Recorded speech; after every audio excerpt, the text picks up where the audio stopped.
Good morning दोस्तों, thank you for watching my YouTube channel.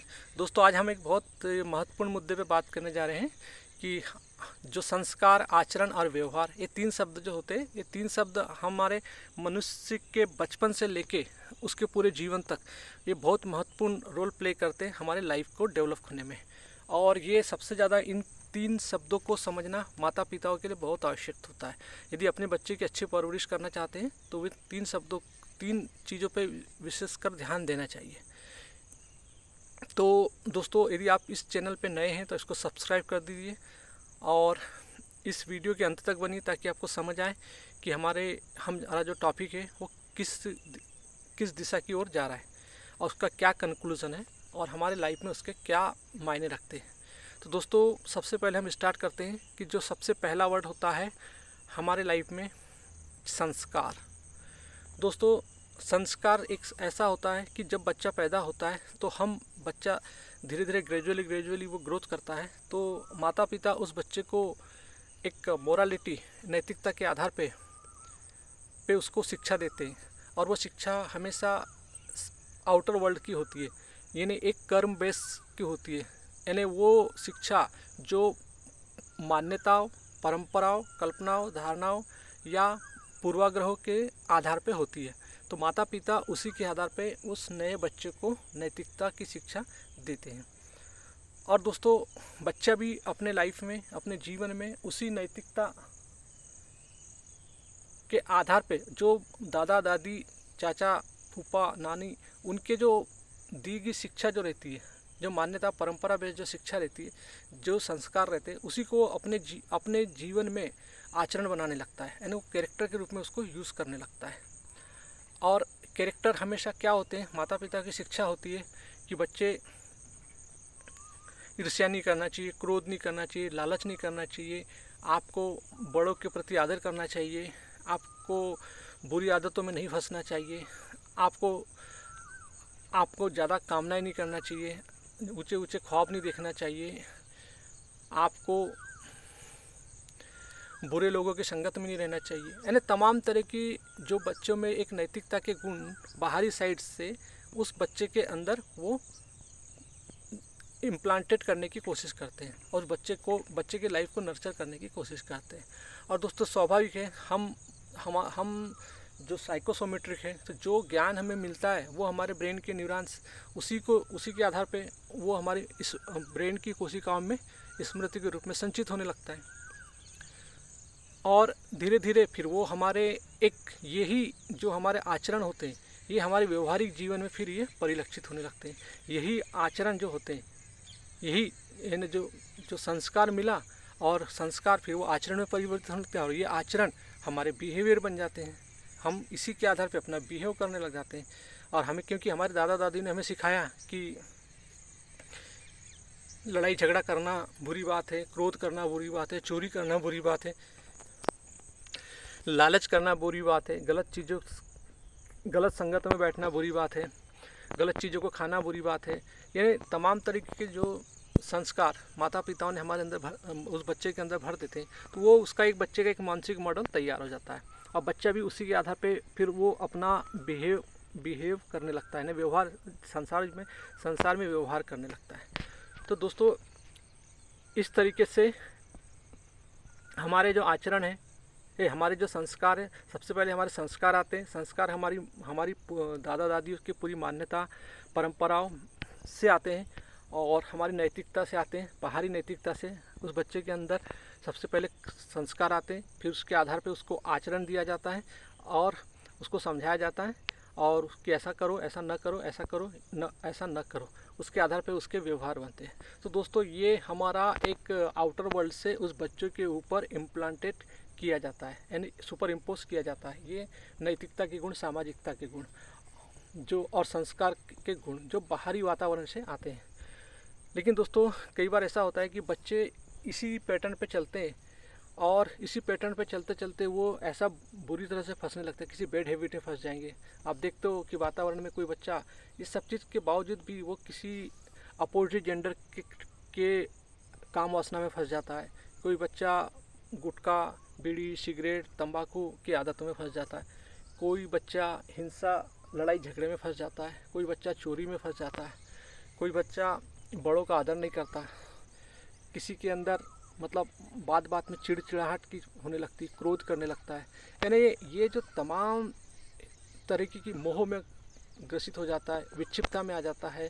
तो दोस्तों ये सब ऐसे बच्चे के अंदर ये सब प्रवृत्तियाँ क्यों होती है? जब माता पिताओं ने बाहरी नैतिकताओं के आधार पे उन्हें शिक्षा दी है तो उन बच्चों में ये सब गुण नहीं आना चाहिए।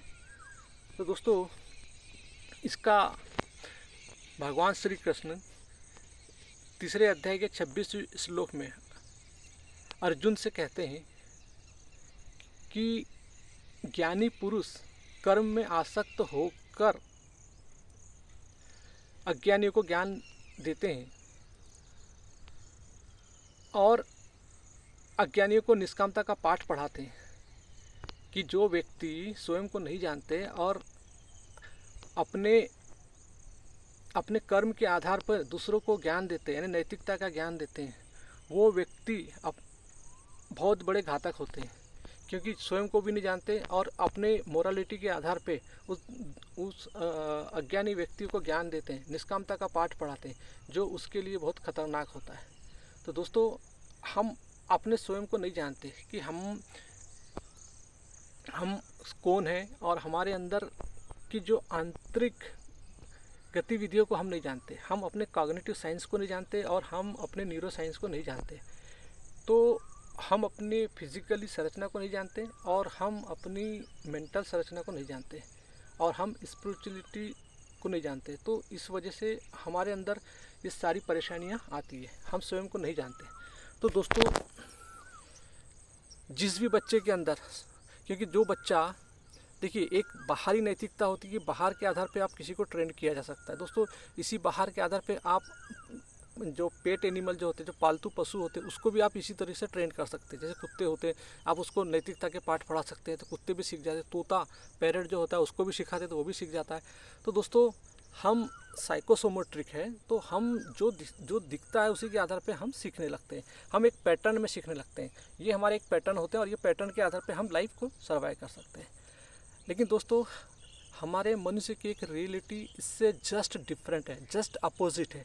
और ये तब आती है जब हम अपने आंतरिक जीवन में कुछ समझने की कोशिश करते हैं, जिज्ञासा करते हैं कि ये मुझे पूरी नैतिकता का पाठ पढ़ाने के बावजूद भी मेरे अंदर मैं बैड हैबिट में क्यों पढ़ रहा हूँ, मेरे अंदर क्रोध क्यों आ रहा है, मेरे अंदर ईर्ष्या क्यों उठ रही है, मेरे अंदर लालच क्यों आ रहा है, मेरे अंदर घृणा क्यों आ रहा है, मेरे अंदर द्वेष क्यों आ रहा है, मेरे अंदर विक्षिप्तता क्यों आ रही है। जब ये such type of the question arising from the inner side, तो दोस्तों आपके अंदर then you will take you turn and then you will think कि आप फिर सोचेंगे कि ये सब चीज़ें क्यों आ रही है। दोस्तों यहाँ से फिर आपके अंदर एक संशय पैदा होता है और एक जिज्ञासा पैदा होती है। तो डाउट और जिज्ञासा हमें साथ साथ चलते हैं। तो जिज्ञासा हमारे लिए दोस्तों एक इतनी महत्वपूर्ण स्किल है। संशय, स्वयं के ऊपर संशय करना भी एक महत्वपूर्ण स्किल है। इसीलिए जिज्ञासा और संशय हमेशा साथ साथ चलते हैं।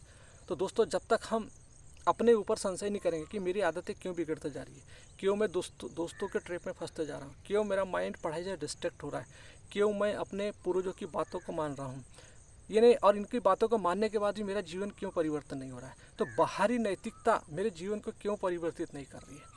दोस्तों ये तमाम चीज़ों को जानने के लिए उसके अंदर फिर एक कहना चाहिए एक जिज्ञासा पैदा होती है, एक मतलब क्यूरियोसिटी रिवोल्यूशनरी होती है, जिज्ञासा की क्रांति होती है, विचारों की क्रांति होती है। वो यानी विचार थॉट रिवोल्यूशनरी प्रोसेस बोलते हैं इसको, जिसके अंदर ये जिज्ञासा पैदा होती है कि मैं कौन हूँ, जो मुझे समझ नहीं आ रहा है कि ये मेरी सारी आंतरिक जो एनिमल टेंडेंसी ये कहाँ से आ रही है, ये सब चीज़ें, ये पैटर्न कहाँ से आ रहा है। तो दोस्तों फिर हम अपने आप को ढूंढने की सर्च करते हैं, तब हमारे अंदर एक आत्मज्ञान की उम्मीद जागती है। और जब हम फिर स्टार्ट करते हैं तो दोस्तों हम समझते हैं कि ये जो हमारे अंदर जो बैड हैबिट जो है गलत कहाँ से आती है, हिंसा कहाँ से आता है, क्रोध कहाँ से आता है, लालच कहाँ से आता है, द्वेष कहाँ से आता है, मोह कहाँ से आता है, चिंता कहाँ से आती है, इसको समझने की कोशिश करते हैं। तो दोस्तों जब हम पैदा होते हैं, पैदा होने से ही हमारे अंदर हम एक एनिमल टेंडेंसी के पुंज के रूप में पैदा होते हैं। हमारे डीएनए में जो बैठी होती है वो काम, क्रोध, लोभ, मोह, मद, मात्सर्य, खाना पीना, सोना, सेक्स, ये सब पाश्विक एनिमल इंस्टिंक्ट जो होती है हमारे अंदर बैठी होती है और हम इनको समझते नहीं, हम इसको इग्नोर कर देते हैं। और हम, चूँकि हमारे दादा दादी लोग भी स्वयं को नहीं समझते, वो स्वयं को एक मान्यता, परंपरा, कल्पनाओं के आधार पे स्वयं को समझते हैं, बाहरी आचरण के आधार पे, बाहर जो होता है उसी को सच मान लेते हैं और उसी के आधार पे वो जीवन जीते हैं और वो चाहते हैं कि मेरा बच्चा भी ऐसी ही जीवन जिए। तो दोस्तों, ये हमारे जीवन में एक बहुत बड़ा अंधविश्वास पैदा करता है, बहुत बड़ा पाखंड पैदा करता है। हम अपनी संरचना को नहीं समझते, हम पैदा ही पाश्विक वृत्ति में होते हैं और जब हम पाश्विक वृत्ति में पैदा होते हैं तो हमारे अंदर सबसे पहले कि we should understand about the animal instinct. तो दोस्तों, हमको सबसे पहले अपनी पाश्विक वृत्तियों को समझना है, क्योंकि जैसे आपको डर आ रहा है, आपको क्रोध आ रहा है, चिंता आ रही है, तो इसके पहले सोचिए कि ये सब चीज़ें क्यों आ रही है। क्योंकि दोस्तों, ये सब चीज़ें आपके बॉडी के अंदर है और इसके अंदर एक ऐसा तत्व होता है जो मैं मतलब एक ऐसा एलिमेंट है जो इन वृत्तियों के साथ अपने आप को मैनिफेस्ट करता है। तो डर आपके अंदर हमेशा बना रहता है। डर आपकी एक बायोलॉजिकली टेंडेंसी है, आपको जन्मजात मिली गई है। दोस्तों, जितनी भी टेंडेंसी आपको मिली है, काम, क्रोध, लोभ, मोह, मद, मात्सर्य, ये आपके बायोलॉजिकली टेंडेंसी है, सो दैट कि जब आप पशुओं के झुंड में रहते हैं तो अपने आप को प्रोटेक्ट कर सकते हैं। तो दोस्तों, ये एक डिफ़ॉल्ट टेंडेंसी है जो हर मनुष्य को, हर पशु को मिली हुई है। लेकिन जानवरों के अंदर दोस्तों, जानवरों को समझने की शक्ति नहीं मिली है। मनुष्य एक ऐसा प्राणी जिसको समझने की शक्ति मिली है, जिसके अंदर एक चुनाव करने की प्रवृत्ति है। मनुष्य जैसे जैसे बड़ा होता है तो उसके अंदर एक टेंडेंसी, एक क्वेश्चन अराइज करने का जिज्ञासा होती है। वो जिज्ञासा कर सकता है, प्रश्न कर सकता है स्वयं से कि मैं जैसा हूँ, ये मेरे अंदर विचार कहाँ से आ रहे हैं, मेरी भावनाएं कहाँ से आ रही है, मेरे व्यवहार कैसे आ रहे हैं, मेरा आचरण कैसा हो रहा है, मेरे संस्कार कैसे हो रहे हैं, इसके ऊपर वो प्रश्न उठा सकता है। लेकिन दोस्तों, चूँकि आत्म अज्ञान के कारण वो स्वयं पे प्रश्न नहीं उठाता और वो आत्म अज्ञान अपने दादा दादी में भी रहता है, परिवार के लोगों में भी रहता है, तो वो भी आत्म अज्ञान रहते हैं। बच्चों को भी वो बाहरी नैतिकता का पाठ पढ़ाते हैं, जिसके कारण उस बच्चे में सेल्फ डेवलपमेंट नहीं आता। दोस्तों, इसीलिए भगवान श्री कृष्ण ने गीता में 700 श्लोक स्वयं को समझाने के लिए दिए, यानी मैं कौन हूँ, अहंकार को समझाने के लिए दिए। और 700 श्लोक दुर्गा सप्तशती में दिए गए हैं ताकि आपके अंदर जो काम, क्रोध, लोभ, मोह, मद, मात्सर्य की ये जो प्रकृति है, जो हमारे शरीर में बैठी हुई है, जो हमारे डीएनए से हमारे आरएनए में और आरएनए से हमारी पूरी बॉडी के सेल्स 80,000 अरब कोशिकाओं में बैठी हुई है, तो इसको समझना सबसे बड़ा ज़रूरी दोस्तों। इसको समझे बगैर आप जीवन को बेहतर नहीं जी सकते। आप नैतिकता के आधार पर जीवन जिएंगे तो आप जीवन में बहुत बड़ा धोखा खा लेंगे, क्योंकि बाहरी नैतिकता आंतरिक समझ नहीं देती। आंतरिक समझ के लिए आपको आत्मज्ञान चाहिए। आपकी आंतरिक समझ आत्मज्ञान से आती है। तो दोस्तों, जब तक आप स्वयं को नहीं जानेंगे, स्वयं जो पाश्विक वृत्ति है कि क्रोध, डर, भय, चिंता, ये आपको जन्मजात मिली हुई है, ये आपके डीएनए में बैठी हुई है, तो इसको सबसे पहले जानना पड़ेगा। और जब आप इसकी अध्ययन करते हो, इसके बारे में सोचते हो, समझते हो, एक कॉग्निटिव, जो हमारे ब्रेन में एक कॉग्निटिव साइंस होता है। कॉग्निटिव साइंस मतलब ये होता है कि जो कॉग्निटिव साइंस इज़ अंतर विषयों का ज्ञान। अंतर विषयों का ज्ञान कि माइंड कैसे काम करता है, हमारी अनुभूति कैसे होती है, हमारी अंदर मतलब ध्यान कैसे होता है, हमारे अंदर स्मृति कैसे बनती है, हमारे अंदर बिहेव कैसे होता है, हमारे अंदर तर्क कैसे किया जाता है, हम किसी समस्या को समाधान कैसे करते हैं। तो इसको बोलते हैं दोस्तों, हम अपने कॉग्निटिव साइंस के आधार पे हम अपने मन को जान सकते हैं। कॉग्निटिव साइंस का मतलब होता है कि मतलब माइंड कैसे काम करता है, माइंड इन्फॉर्मेशन कैसी प्रोसेस लेता है, और हम जो कहना चाहिए, जो माइंड जो बाहरी संसार के इंटरप्ले एंड बाहरी संसार के साथ कैसे वो अपना बिहेव करता है, इंटरप्ले करता है, परस्पर संबंध कैसे बनाता है। तो दोस्तों, ये हमारे मतलब कॉग्निटिव साइंस हमें सिखाता है। और इसके बाद ये होता है कि जब हमारे जो कॉग्निटिव साइंस एक ड्रा करता है, draw on insight from the philosophy, यानी कॉग्निटिव साइंस जो होता है वो हमारे अंदर एक अंकित करता है, एक दृष्टि देता है कहाँ से जो हमारे अंदर ज्ञान आता है, जिसको हम बोलते हैं philosophy, psychologically, computer science, neuro science, ये सब जो बाहरी ज्ञान होता है दोस्तों, ये हमारे अंदर जब हम पढ़ते हैं लिखते हैं तब ये हमारे अंदर आता है, तब हम अपने अंदर की संरचना को समझ पाते हैं। तो हमारे अंदर जो कॉग्निटिव जो साइंस होता है दोस्तों, ये हमारे लिए हमारे ब्रेन प्रीफ्रंटल कॉर्टेक्स ब्रेन से में आता है। और यही कारण है कि हमें एक होमोसेपियंस मिला हुआ है कि दोस्तों हम अन्य पशुओं से डिफरेंट हैं। तो हम स्वयं को समझ सकते हैं, हमारे अंदर वो स्किल, हमारे अंदर वो एबिलिटी है। बट डिपेंड ऑन दैट कि मतलब हम कैसा जीवन जी रहे, हमारे को ज्ञान कैसा है। यदि हमें व्यक्तित्व की शिक्षा नहीं मिलेगी दोस्तों, हम जनरली जो बच्चे आज के डेट में पढ़ रहे हैं वो व्यवस्था की शिक्षा पढ़ रहे हैं कि समाज कैसा डेवलप हो, परिवार कैसा आगे बढ़े, लोगों की सुख सुविधा कैसे बढ़े। दोस्तों आज की जो शिक्षा है वो इसी आधार पर दी जा रही है, कामना बेस्ड शिक्षा दी जा रही है, व्यक्तिगत बेस्ड शिक्षा नहीं दी जा रही। और दोस्तों जब तक आपको व्यक्तिगत यानी सेल्फ नॉलेज इंप्रूव नहीं होगा तब तक आप एक अच्छी लाइफ नहीं जी सकते।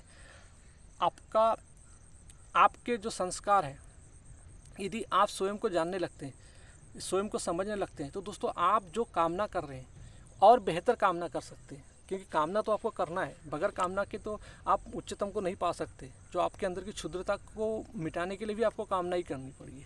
तो दोस्तों लेकिन आप जो भी कामना करेंगे एक मुक्ति के लिए, लिबरेशन के लिए, उसमें आपके अंदर एक बिल्कुल मतलब कहना चाहिए एक प्योरिटी आएगी, एक क्लियरिटी आएगी कि मुझे करना क्या है।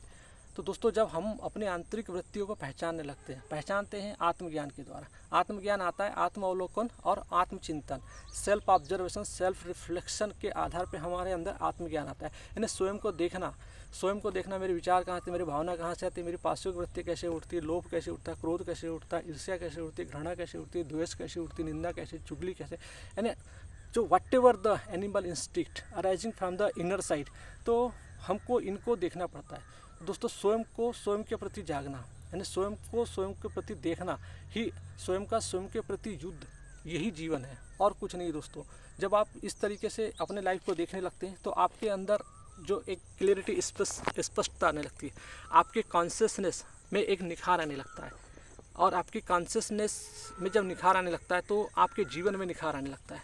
दोस्तों हमारा जीवन हमारे शरीर से उठता है, हमारा जीवन हमारी समझ से उठता है, हमारे जीवन में क्लैरिटी और समझ, परसेप्शंस एंड अंडरस्टैंडिंग, ये दो चीज़ जो होती है बहुत मायने रखती है। और ये आती है हमारे जिज्ञासा से और हमारे अंदर संशय से। स्वयं के ऊपर संशय करना, स्वयं के बातों के ऊपर ध्यान देना, क्योंकि दोस्तों सारी चीज़ें हमारे अंदर है। हमारा प्रक्षेपण ही पूरा विश्व है, क्योंकि वो कामनाएं, वो क्रोध, वो ईर्ष्या हर मनुष्य के अंदर इम्प्लांटेड है। यदि आप स्वयं को समझ जाते हो तो दूसरों को समझ जाएंगे, तो आप क्रोध से भी मुक्त हो जाएंगे, भय से भी मुक्त हो जाएंगे, डर से भी मुक्त हो जाएंगे, लालच से भी मुक्त हो जाएंगे।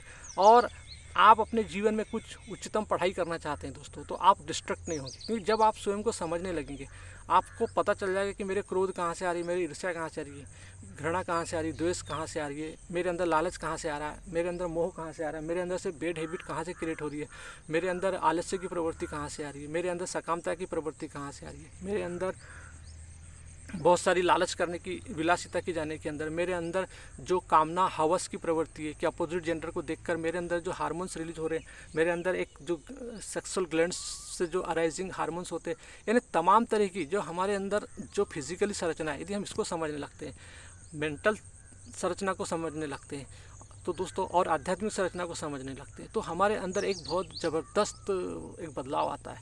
तो दोस्तों इसलिए जीवन में कॉग्निटिव साइंस और न्यूरो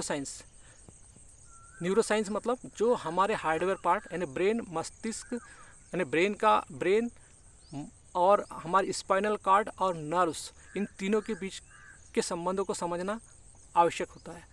क्योंकि दोस्तों ये हमारे एक हार्डवेयर पार्ट होता है और इसी के ऊपर कहना चाहिए जो हमारा जो कॉग्निटिव पावर जो होता है, जो मेंटल प्रोसेस होती है, वो काम करती है।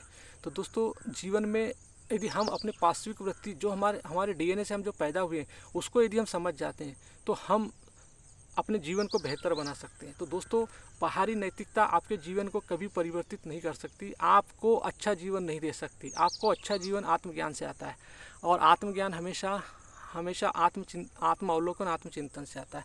और दोस्तों इसके लिए हमें सबसे उच्चतम चीज़ें जो है वो भारत के दर्शन शास्त्र है, जो हमेशा उपनिषद से आते हैं। भारतीय दर्शन, छठ दर्शन, जिसको सांख्य दर्शन बोलते हैं, जिसको पतंजलि, सांख्य दर्शन ऋषि कपिल का, पतंजलि का योग दर्शन, और वैशेषिक दर्शन ऋषि कनाद का, न्याय दर्शन ऋषि गौतम का, और कर्मकांड जो बोलते हैं हम मीमांसा, मैंने पूर्व मीमांसा उत्तर मीमांसा, पूर्व मीमांसा मतलब कर्मकांड का आता है, जिसको कुमारिल भट्ट के द्वारा संचालित है। और जो ज्ञान मीमांसा जो महत्वपूर्ण है मानव के लिए, मानव के अस्तित्व की रीढ़ की हड्डी, उसको बोलते हैं ज्ञान मीमांसा, जिसको वेदांत दर्शन बोलते हैं। अद्वैत वेदांत दर्शन, जिसको आदि शंकराचार्य ने दिया। तो दोस्तों ये वेदांत दर्शन मनुष्य के अस्तित्व का ग्रंथ है, इसको पढ़िए आप, निश्चित ही आपके जीवन में एक ट्रिमेंडस परिवर्तन आएगा। आप स्वयं को समझ पाएंगे, क्योंकि आप जो समझते हैं आप वो है नहीं, और जब आप जो समझते हैं आप वो है नहीं और अपना जीवन बनाएंगे तो वो जीवन आपका झूठा होगा। तो दोस्तों आपको स्वयं को पहचानिए, स्वयं को समझिए, यही आपका जीवन है। आप चेतना के प्राणी, और चेतना हैविंग द इनफाइनाइट पॉसिबिलिटी। दोस्तों आपके अंदर इनफाइनाइट पॉसिबिलिटी है। आप स्वयं को समझिए, स्वयं को जानिए, और ये बाहरी मान्यता, परंपरा, कल्पना, ये लोक धर्म के आधार पर जीवन में मत निर्वाह कीजिए। आप सत्य को जानिए, जिज्ञासा कीजिए, प्रश्न कीजिए। ये हमारे स्वभाव है, चेतना का स्वभाव होता है जिज्ञासा करना, जानना। क्योंकि दोस्तों सत्य तक कभी नहीं पहुंचा सकता, सत्य कोई चीज़ है ही नहीं तो उसके कैसे पहुंचेगा। सत्य को सिर्फ जिज्ञासा करके जाना जा सकता है। तो दोस्तों ये लोक धर्म जो अपने से बाहर किसी भगवान की कल्पना करता है, इसके ऊपर गलत ट्रैप में मत फंसिए। कोई बाहर कोई भगवान नहीं होता, वो आपके अंदर ही बैठा हुआ है। सिर्फ you need to remove the declutter thought from your mind. आपके अंदर जो मान्यता, परंपरा, कल्पना, जो आपके मन के ऊपर जो ये काले धब्बे लगे हुए हैं, इसको हटाने की ज़रूरत है। जिस दिन आप इसको हटा लेते हैं तो आपके अंदर से वो हीरा चमकने लगता है, वो सुप्रीम तत्व आने लगता है, जो आपके जीवन को बेहतर बना देता है। तो दोस्तों जीवन हमारा हमारे शरीर से उठता है, हमारी समझ से उठता है, हमारे अंदर की शारीरिक संरचना, मानसिक संरचना, आध्यात्मिक संरचना को समझने से उठता है। और इन तीनों की समझ ही हमें एक अच्छा सामाजिक जीवन देता है। क्योंकि दोस्तों जब तक हमारा जीवन इन सब संस्कारों से समझ में नहीं रहेगा, तब तक हम बेहतरीन जीवन नहीं जी सकते। तो आई थिंक दोस्तों आपको समझ आया हो कि हमारे जो संस्कार है वो हमारे आत्मज्ञान से आना चाहिए, और उसके बाद जो आचरण है वो भी आत्मज्ञान से आना चाहिए, और हमारा बिहेवियर है वो भी आत्मज्ञान से आना चाहिए। तो दोस्तों जब हम इसको जानने लगते हैं, न कि हमारा आचरण नैतिकता से आना चाहिए, सामाजिकता से आना चाहिए, संस्कार, आचरण और बिहेवियर, यानी हमें आत्मज्ञान के द्वारा ही अपने जीवन जीना चाहिए। सो आई थिंक दोस्तों आपको समझ आया हो। सो प्लीज़ अगर समझ आया तो इस वीडियो को फॉरवर्ड कर दीजिएगा ताकि और लोगों को समझ आए। थैंक यू दोस्तों, हैव ए नाइस डे।